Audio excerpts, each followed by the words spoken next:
en exprimant leur inquiétude face à la résurgence du groupe. En dépit de ma bonne volonté et de la main tendue du peuple congolais pour la paix, certains de nos voisins n'ont trouvé mieux que de nous remercier par l'agression et le soutien des groupes armés terroristes qui ravagent l'Est de la République démocratique du Congo.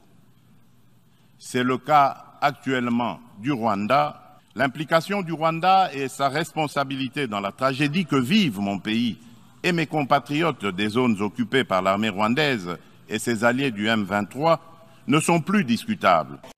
Son Excellence Monsieur Félix Antoine Tshisekedi Chilombo, président de la République démocratique du Congo, c'est avec une attention toute particulière que nous avons suivi le discours que vous avez prononcé à la 77e session ordinaire des Nations Unies pour, je vous cite, faire entendre la voix de votre pays, la République démocratique du Congo, sur les principales questions qui préoccupent au plus haut point la communauté internationale en ce moment.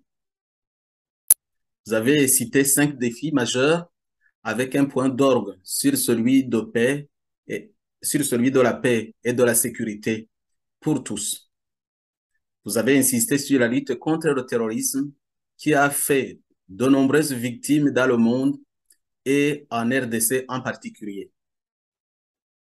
Ce fut pour nous un discours clair, sincère, intelligent, vibrant.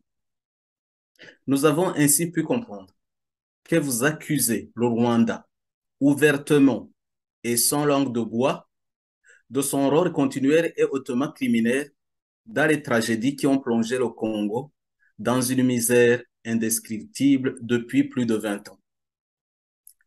Vous avez évoqué la main tendue du peuple congolais ainsi que votre bonne volonté pour faire la paix avec vos voisins. Vous avez parlé de plusieurs contacts et divers projets initiés par vous depuis votre accession au pouvoir en vue de mettre un terme à la violence en Ituri et au Kivu. Et vous n'avez pas caché votre déception du fait que vos efforts titanesques n'aient pas produit les bons fruits escomptés. Vous avez été jusqu'à rappeler les multiples pactes et accords régionaux ainsi que les différentes initiatives internationales qui auraient pu contribuer à la pacification de l'Est de la RDC. Mais vous constatez que tout se passe comme si une force obscure et superpuissante balayait toutes ces bonnes initiatives d'un revers de la main pour favoriser, en fait de compte, et maintenir le chaos qui ne profite qu'à ceux-là même qui sont déterminés à exploiter sauvagement et mafieusement les diverses ressources naturelles de la République démocratique du Congo. Vous avez surtout fait le pas, Monsieur le Président, de désigner solennellement et devant la plus haute instance internationale, les Nations Unies réunies, le principal responsable et coupable, le Rwanda. Vous avez même accusé les hautes autorités rwandaises de mauvaise foi et de toujours vouloir se cacher derrière des alibis insensés pour justifier leurs aventures criminelles en République démocratique du Congo. Je crois profondément que vous n'avez pas volontairement cherché à esquiver la terrible question du cui bono fui, à qui le crime a-t-il profité, pour démasquer tous les malins profiteurs qui agissent dans l'ombre. Vous n'avez sans doute pas voulu pousser cette logique plus loin afin d'éviter de statuer que tout se passe actuellement au Congo comme s'il existait une sorte d'entente tacite pour anéantir votre peuple. Au demeurant, vous avez bien fait d'opter pour la stratégie de la simplification du problème. Aussi avez-vous estimé que, de toute évidence, en vertu du principe accessorium principale sequitur, l'accessoire suit le principal, en l'absence du commanditaire, c'est au commissionnaire de payer la facture. Excellence, Monsieur le Président, au nom du gouvernement du peuple rwandais en exil, eu l'honneur de présider depuis février 2017, je viens avant tout pour vous adresser les encouragements et les meilleures intentions de mon équipe gouvernementale et vous assurer de la main solidaire de la très grande majorité du peuple rwandais, bien qu'aujourd'hui réduit à sa plus simple expression par la violence de cette même force de l'obscurité que vous venez d'exposer devant les Nations Unies réunies. Nous saisissons également cette opportunité pour vous révéler une triste vérité qui n'est en réalité qu'un secret de polichinelle. Ce n'est nullement le Rwanda en tant que nation qui agresse la RDC. Ce n'est pas le peuple rwandais qui attaque, détruit les vies et pille les biens des frères et sœurs congolais. Ce crime est entièrement imputable à une bande identifiable d'individus nommément connus qui a pris en otage l'État rwandais depuis juillet 1994 et qui s'en sert pour s'enrichir personnellement, quitte à semer le chaos et la désolation. Au Rwanda d'abord, dans la région des Grands Lacs ensuite, et enfin dans d'autres pays africains. Bref, une organisation terroriste du Front patriotique rwandais a réussi à défrayer la chronique en se faisant soutenir par la communauté internationale, a envahi le Rwanda en date du 1er octobre 1990, a y prendre le pouvoir par les armes en juillet 1994 dans une violence inouïe, à se maintenir au pouvoir par un régime de terreur de type hitlérien et à déstabiliser, même en envahissant les pays voisins, dont la RDC, sans aucun respect du droit international. Vous savez comme moi, Monsieur le Président, que le nombre de victimes en vies humaines se compte par dizaines de millions, tandis que la destruction et le pillage de biens matériels se chiffrent en plusieurs milliards de dollars. Tel est le bilan macabre à l'actif du régime actuel de Paul Kagame, et pourtant, il reste bien en place, puisqu'il s'est récompensé gracieusement ses puissants soutiens et ses faibles complices. Monsieur le Président, avec cet état des lieux, votre tâche s'annonce ardue, bien que l'équation n'en demeure pas moins assez aisée à deviner. Car si vous voulez vraiment la paix en Ituri, au Kivu, en République démocratique du Congo, il n'y a qu'une et une seule solution. Chasser Paul Kagame et sa bande de terroristes au pouvoir à Kigali, c'est tout. Je vous l'avais d'ailleurs déjà suggéré. Dans ma missive datée du 1er novembre 2019, vous veniez d'être fraîchement élu président de la République démocratique du Congo. Et comme aujourd'hui, vous avez fait le pas de constater par vous-même la vraie source du malheur congolais, eh bien, n'hésitez plus à faire le pas suivant que vous avez également annoncé devant les Nations Unies réunies. Prendre les armes et défendre, quoi qu'il en coûte, avez-vous dit, l'intégrité de votre territoire national et la sécurité de vos concitoyens.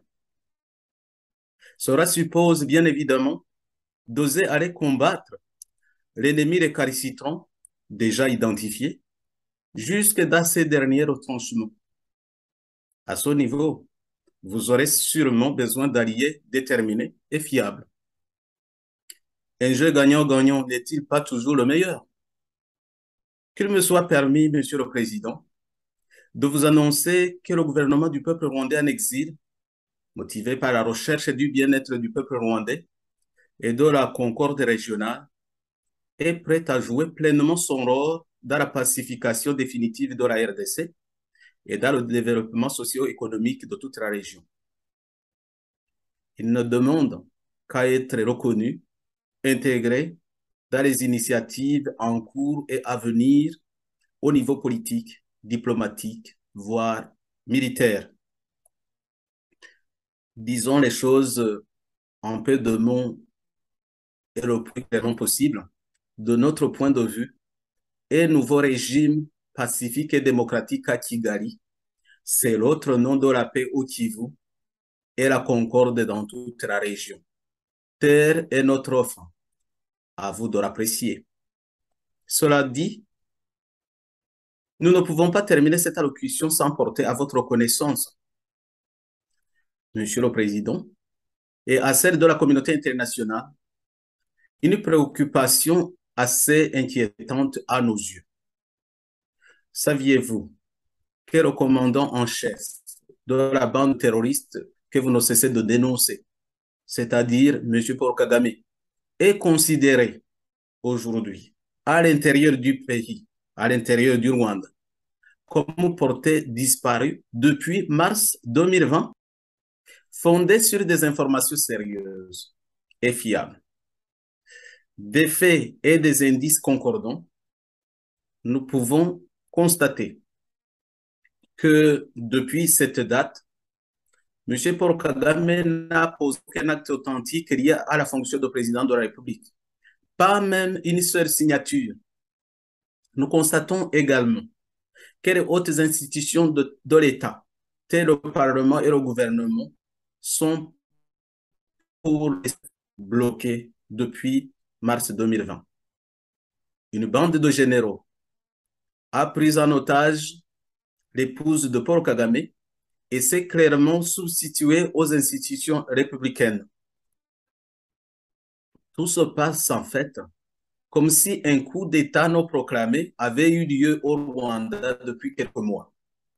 Et comme pour alimenter le merveilleux et faire durer le suspense, un individu qui ressemble à Paul Kagame a été régulièrement mis en scène pour des tâches simplement protocolaires, surtout à l'extérieur du Rwanda. S'agirait-il d'une sosie? Pourquoi pas? Serions-nous en présence d'une supercherie utilisant un masque?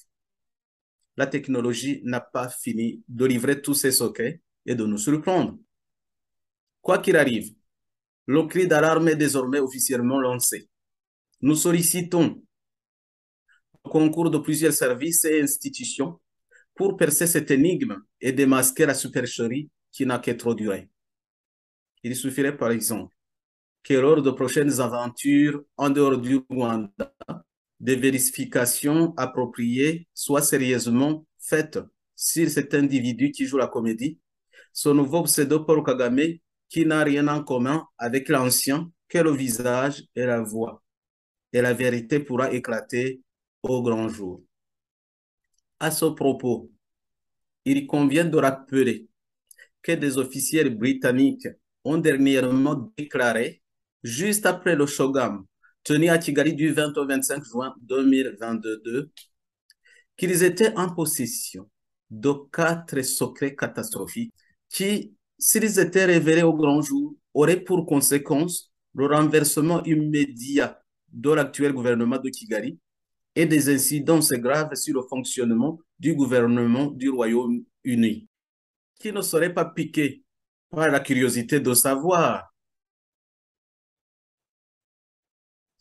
ce que renferment ces fameux 4 secrets.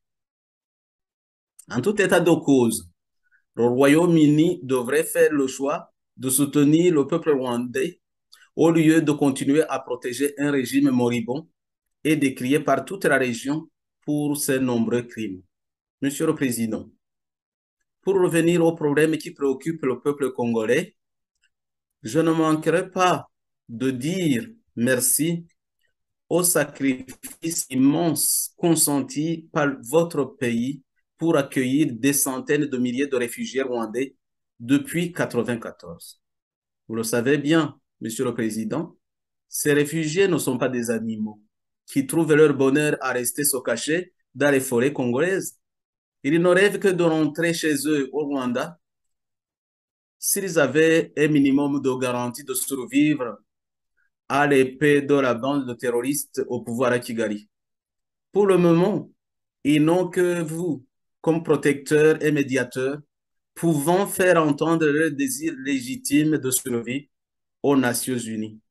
Je ne manquerai pas non plus de demander pardon au peuple congolais pour tous les malheurs qu'il a subis et endurés du fait de la présence de mes compatriotes réfugiés sur le territoire congolais.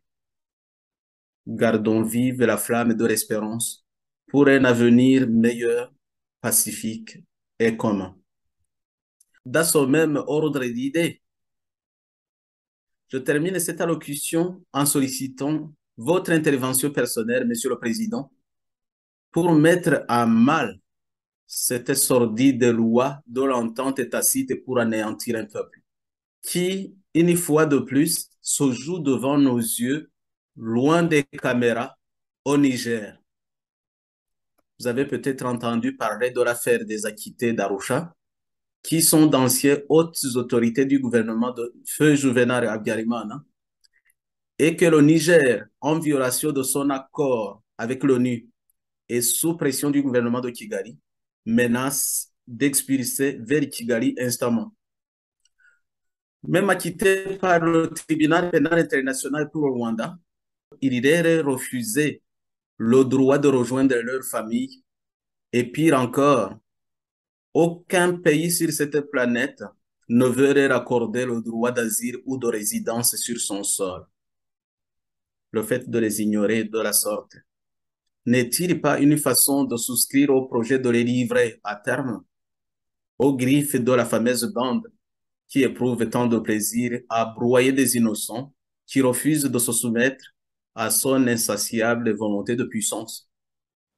Un geste de votre part en leur faveur, Monsieur le Président, suffira amplement à débloquer la situation et à sauver ces vies déjà trop éprouvées.